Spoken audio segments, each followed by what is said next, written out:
सोचिए 31 साल के लड़के ने पूरी दुनिया में तहलका मचा रखा है।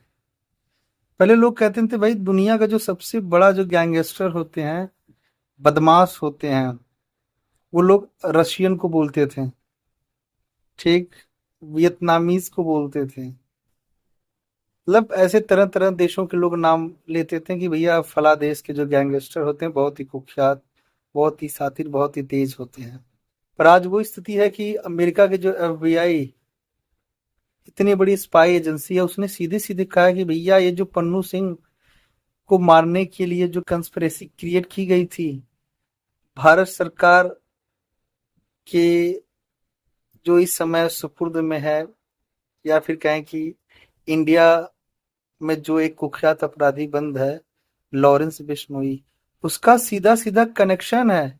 जितने भी, चाहे कनाडा में आपके हरदीप सिंह निज्जर की जो हत्या की गई थी, कहा जा रहा है कि उस समय जो वहां के प्रधानमंत्री थे कनाडा के, जस्टिन ट्रूडो, उनका तो सीधे सीधे भारत जैसे देश के ऊपर एलिगेशन लग गया था कि भैया ये जो मौत हुई हरदीप सिंह निज्जर की, ये स्पाई एजेंसियों के द्वारा हुआ है।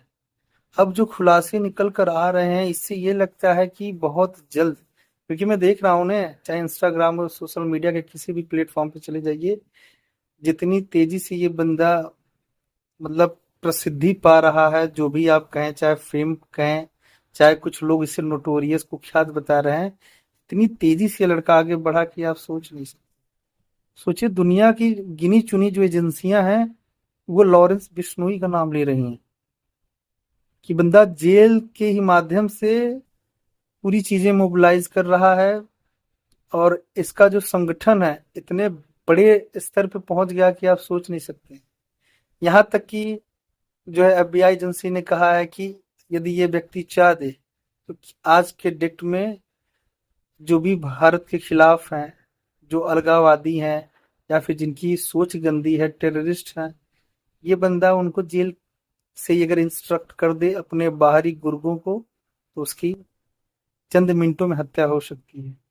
और आपने देखा, उसने कहा था कि सलमान खान के जितने भी करीबी हैं, सबसे पहले मैं उनका विकेट गिराऊंगा। उसके बाद किस प्रकार से मुंबई के एनसीपी के लीडर, वेटरन पॉलिटिशियन थे, और मुंबई के अंदर कह सकते हैं, चाहे लोकप्रियता कहें, चाहे जो भी कहें, बंदे में था। ठीक है, पर उसको इतनी आसानी से मारना, और मारा कौन है? ठीक वही सही जैसे अतीक अहमद को मारा गया। अब तो मुझे डर है कि भैया अतीक अहमद के पीछे भी तो यही नहीं था। और सीधा सीधा इसका यही है कि भैया अगर हिंदू देवी देवताओं का आप अपमान करेंगे, हिंदू का जो कल्चर है यदि उसका आप अपमान करेंगे, तिरस्कार करेंगे, तो हम आपको छोड़ेंगे नहीं। सोचिए। और यही नहीं, यहाँ तक कि FBI ने और कनाडा की जो जांच एजेंसियां, उन्होंने सीधे सीधे कहा है, जितने भी अलगाववादी या फिर कहें खालिस्तानी हैं, जो डिमांड कर रहे हैं पंजाब को खालिस्तान बनाने का, जितने लोग मारे गए हैं, सब इन्हीं की देन है, लॉरेंस बिश्नोई। तो बड़ी चीज तो है भाई। आज इस बंदे को कोई रोस्ट नहीं कर रहा है, इसके खिलाफ कोई अनाप शनाप नहीं बक रहा है, खाली लोग लगे हुए हैं इसके विश्लेषण करने में, चीजों को एक्सपोज करने में। पर इस बंदे के खिलाफ कोई अनाप शनाप नहीं बोल रहा है। तो ये जो एक डर का माहौल बना दिया गया है, ये चीज तो है। तो बाहरी जो सरकारें हैं, जैसे अंतर्राष्ट्रीय वैश्विक स्तर पे ये भी चर्चा हो रही कि भारत सरकार एक गैंगस्टर खुद बना रही है। किस प्रकार से गुजरात के साबरमती जेल में बंद करके उसे तमाम तरह की चीजें देकर, उसे संरक्षण देकर, उसे एक प्रकार से बनाया जा रहा है। और ये लगभग लगभग पूरा हिंदुस्तान जानता है कि दाऊद और बाबा सिद्दीकी के जो आपसी रिश्ते थे कितने मधुर थे।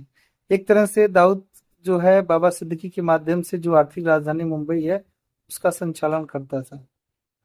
पर चंद झटकों में आज वो स्थिति है मुंबई की कि मतलब बताएं क्या, सलमान खान इतने डरे हुए हैं, सलमान खान के जो शुभचिंतक हैं वो डरे हुए हैं, फैन डरे हुए हैं कि अब इनका कब अगला विकेट गिर जाएगा।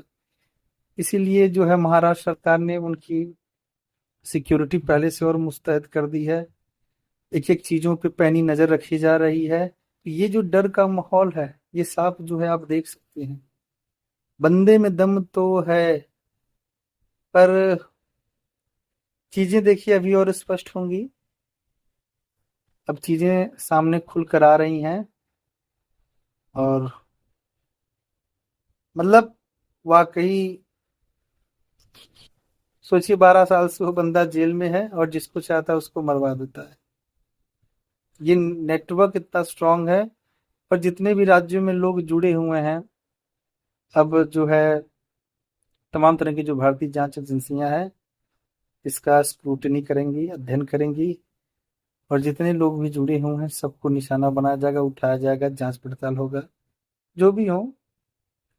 अब सोचिए जो बंदा सीधे सीधे जेल के अंदर से जो है अपना इंटरव्यू दे रहा है, और ऑन कैमरा उसने बोल दिया हाँ भाई मैंने सिद्धू मूसेवाले को मारा।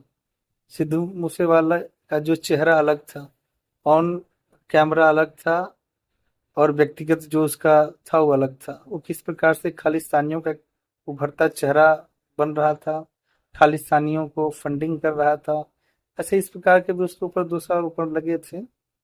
अब जो भी हो, हालांकि ये जांच का विषय है, पर जो चीजें सामने खुल कर आ रही हैं वो कहीं न कहीं रिश्ते गंभीर बन रहे हैं। पिछले 1 साल से आप रिश्ते देख रहे हैं भारत और कनाडा के बीच कितने कन्फ्रंटेशन चल रहे हैं। कभी वो राजनयिकों को तलब कर देता है, निकाल देता है, फिर बहाल कर देता है, तो कभी भारत वही काम कर रहा है। अब इस समय तो जो रिश्ते हैं काफी तनाव में अमेरिका से भी चल रहा है, और वो पन्नू सिंह को लेकर चल रहा है। तो इसी प्रकार का है, यदि आपके पास कोई भी इससे रिगार्डिंग कोई नया इंफॉर्मेशन है तो आप शेयर करें। ऐसे सोया था बैठा था। तो आज के लिए इतना ही। नमस्कार, धन्यवाद।